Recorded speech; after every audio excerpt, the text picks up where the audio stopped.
drastically increase your videos that you've already posted to your channel.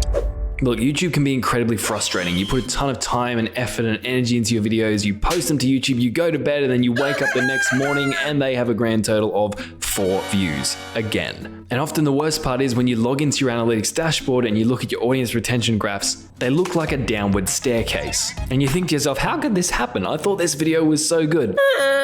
Well, here's the thing. Sometimes that video actually was really good. However, there might be specific points within the video that triggered people and caused them to leave and resulted in them not consuming the remainder of the video. In other words, it doesn't matter how great your video was overall, these little obstacles, these drop-offs, these dips, especially if they're early on, ruin your chances of getting a high average view duration and getting promoted by the algorithm.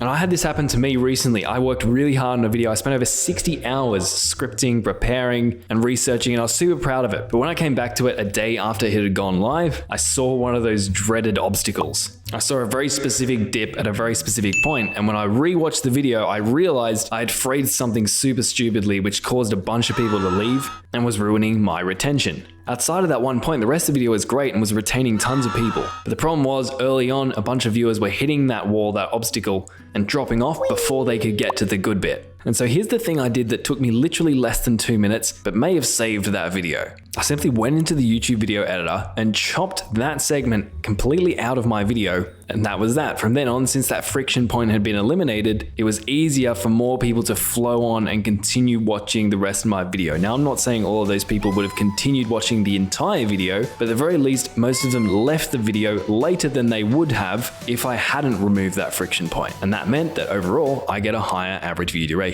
So this is a super easy but ninja technique you can use, and I'll show you how to do it in just a sec. But I want to give you one more example, because another cool way you can use this is with dates. No, not romantic dates. I'm still figuring that one out. But like date and times. For example, I had a video about the best editing software for gaming YouTubers. At the beginning of that video, I said, so in 2019, what are the best editing softwares for gaming YouTubers? Or something like that. I can't remember exactly what I said. Now that worked great for 2019, but nowadays the 2019 bit of that hook is more likely to be a negative rather than a positive. The annoying thing was though, that all of the information in that video was still very relevant and up to date.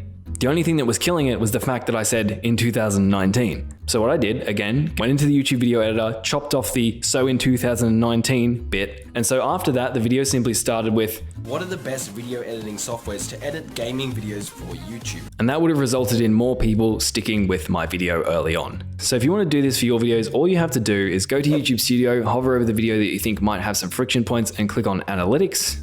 In your analytics, you'll be able to see your audience retention and pick out any potential friction points. I'll talk more about how to do that in a second, but once you identify them, all you have to do is come over to this editor tab, and then you click here to bring up this screen. Then all you have to do is drag these little playheads so that the part of the video you want to remove is darkened out. And then you just apply those changes, and in a few hours, YouTube will have removed any of those bits indicated in the grayed out area, but your video itself will still remain the same. It'll still have the same views, same comments, same everything. All that's changed is you've removed the little friction point. And there you go, you've given your video a much better data-driven chance of succeeding, and it's literally taken you all of 2 minutes. But if you need help learning how to actually analyze your audience retention graphs, what to look for, click on the video up on screen now. In it, I'm going to go over and outros because they can be super important. So click it now and I'll see you there.